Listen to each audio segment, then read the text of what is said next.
Hi everyone. अभी आपने सुना होगा कि यार आजकल न्यूज़ में आ ही रहा है कि थर्ड वेव का एंट्री हो चुकी है इंडिया में। एक तरह से थर्ड वेव स्टार्ट हो चुकी है क्योंकि बहुत ज़्यादा केसेस बढ़ रहे हैं और रेगुलरली केसेस मल्टीप्लाई हो रहे हैं। तो इवन अगर हम बात करें तो ऐसा बताया जा रहा है कि कई सिटीज़ में तो कम्युनिटी स्प्रेड भी हो चुका है। तो ओमिक्रॉन एंड पुराना जो जो भी वेरिएंट था, डेल्टा था, जो भी था वोटेवर, तो उन सब का मिला के एक अच्छी खासी स्पीड से भी कोरोना बढ़ रहा है ना। ऑब्वियसली इन सब चीज़ों का इम्पैक्ट हमारे दोबारा एग्जाम्स के ऊपर पड़ने वाला है। तो अभी बहुत रिसेंटली हमारा जेई मेंस का एग्ज़ाम होने वाला है, या फिर हमारा जो आईआईटी एडवांस का एग्ज़ाम होगा या नीट का एग्ज़ाम होगा। इन सब इवन बोर्ड्स के ऊपर भी इसका इफेक्ट पड़ सकता है।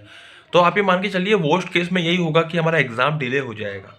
और अगर हमारा एग्ज़ाम डिले होता है बच्चों, तो हमें मैक्सिमम टाइम ऐसा ही होता है कि देखो दो चीज़ें होती है जब भी एग्ज़ाम डिले होता है ना। तो जो लोग आज तक तैयारी करते आ रहे थे ना, जो बढ़िया से तैयारी कर रहे थे, उनमें से कई लोग एकदम ढीले पड़ जाते हैं। मतलब होता क्या है कि जैसे एग्ज़ाम तैयारी अगर आप ऐसे कर रहे हो कि आप ज़बरदस्ती तैयारी कर रहे हो, या फिर ऐसे सोच रहे हो कि बस होने वाला है, अब तो होने वाला है, कुछ टाइम में ख़त्म हो जाएगा ये पूरा लफड़ा पड़ने का।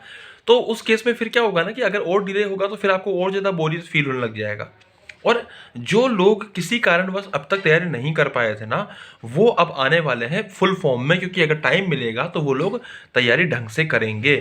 तो मतलब हुआ क्या कि जिनकी अच्छी प्रिपरेशन थी वो तो थे ही सी, और नए लोग और जुड़ गए। तो अगर आप अपने आप के अंदर हल्की सी भी ढिलाई दोगे ना, तो समझ लीजिए कंपटीशन तो बढ़ ही रहा है और आप उसमें पीछे हो जाओगे। तो ये एक बहुत बड़ा इंपॉर्टेंट फैक्टर है कि हम लोगों को अब बहुत ज़्यादा अवेयर हो जाना है। मतलब अगर मान लीजिए कि एग्ज़ाम डिले होता है या कुछ भी ऐसी कोई चीज़ होती है, या फिर कोविड का कुछ इफेक्ट होता है ना, एग्ज़ाम वगैरह के ऊपर जैसे हर बार हो रहा है, तो आपको उस चीज़ को अपॉर्चुनिटी की तरह लेना है, ना कि लैग की तरह। सेकेंड इंपॉर्टेंट पॉइंट, जो लोग भी अभी ऑफलाइन कोचिंग्स में प्रिपरेशन कर रहे हैं, उनके लिए एक बहुत बड़ा डेंट होने वाला है फिर से। इवन मैंने इस साल की स्टार्टिंग में कई बार कहा था कि आप लोगों के लिए ज़्यादा बढ़िया है। मतलब मैंने इसलिए नहीं कहा था कि आप लोगों को अभी ऑनलाइन आना चाहिए, मैंने इसलिए भी कहा था कि ऑनलाइन के जितने फ़ायदे हैं वो तो है ही सही, बट ये जो टाइम है ना, आज का जो टाइम चल रहा है, थर्ड वेव का कोई भरोसा नहीं है। मतलब उस टाइम में मैंने यही कहा था। और थर्ड वेव अगर आ गई तो फिर से हमारी प्रिपरेशन पर डेंट पड़ेगा बहुत तगड़ा वाला। और अल्टीमेटली यही हो रहा है। अब हमारे साथ अगर मान लीजिए किसी कारणवश अगर कोचिंग्स में इम्पैक्ट पड़ता है या फिर स्कूल्स में इम्पैक्ट पड़ता है, तो दोबारा ऑनलाइन में शिफ्ट होएगी। और आपको कोचिंग की जो जो कोचिंग एक्चुअल में ऑफलाइन की तैयारी कराती थी, आपको उनके साथ ऑनलाइन पढ़ना पड़ेगा। और उन लोगों को ऑनलाइन की इतनी प्रैक्टिस नहीं होती, या फिर पता नहीं, टूल्स नहीं होते बेसिकली, इतना ज़्यादा टेक्निकली अवेयर नहीं होते। तो अल्टीमेटली फिर से ऑनलाइन को वो लोग मतलब ऑनलाइन में इतना अच्छे से सर्विसेज नहीं दे पाएंगे।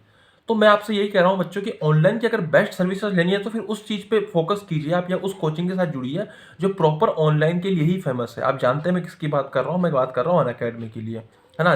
कि जो कंपनी ऑनलाइन में ही वर्क करती है, जो कंपनी ऑनलाइन में ही बच्चों को पढ़ा रही है शुरू से ही, तो उसको अच्छे से पता है, उसके पास टूल्स भी है, उसके पास उस चीज़ की कोई कमी नहीं है, उसको बिल्कुल भी इस चीज़ की कोई दिक्कत नहीं आएगी कि यार इंटरनेट की बात कर लें या टेक्निकल पॉइंट की बात कर लें।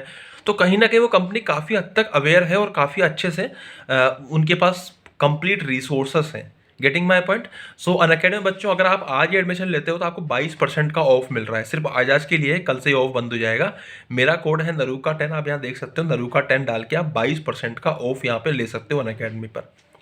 तो चलिए आगे बढ़ते हैं। अब यहाँ से अब ये एक बात तो समझ में आगे आपको आ गई है कि बहुत इंपॉर्टेंट है इस चीज़ को समझना। एंड सेकंड थिंग ये है बच्चों, मतलब दो चीज़ें हो गई है कि एक तो हमारा किस चीज़ पे इम्पैक्ट पड़ेगा, है ना, कंपटीशन बढ़ेगा। ऊपर से जो बच्चे ऑफलाइन में प्रिपरेशन कर रहे थे उनके लिए डेंट पड़ने वाला है, तो उनको फटाफट से कुछ ना कुछ सेकेंडरी ऑप्शन चूज करना पड़ेगा।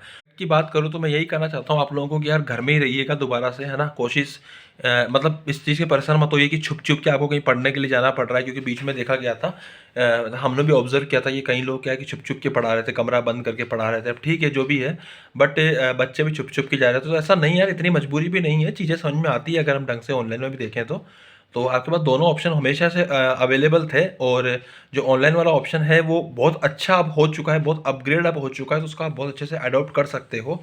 और समय के साथ चीज़ों को अडॉप्ट कर लेना चाहिए हम लोगों को। बाकी रही अभी अनअकैडमी में आपको कुछ टेस्ट वगैरह करवा रहा था, आप देख लीजिए, प्रोडिजी का टेस्ट हो रहा है बच्चों, इसमें आपको स्कॉलरशिप वगैरह मिल रही है। एंड साथ में आपको यहाँ पे प्रिपरेशन के भी ऑप्शंस मिलते हैं कई सारे, साथ में फ्री टेस्ट है ये सारे। और आप देख सकते हो अनअकैडमी में आस्क के डाउट के फीचर्स है, तो अब ये आप डाउट है ना मोबाइल पे एंड वेब पर दोनों तरीके से पूछ सकते हो, अपलोड कर सकते हो अपना। आप यहाँ पे देख सकते हो स्क्रीन पे आपको लिखा हुआ आ रहा है, तो इस तरीके से आप इमेजेस वगैरह अपलोड कर सकते हो एंड अपने डाउट्स वगैरह फ्री में पूछ सकते हो। एंड साथ में कॉम्बैट के एग्जाम अनअकैडमी में होते रहते हैं हर संडे को सुबह 11 बजे, तो उसको दीजिए, स्कॉलरशिप पाइए। स्कॉलरशिप एंड जो आपके जो इनाम होते हैं वो depending on the your rank.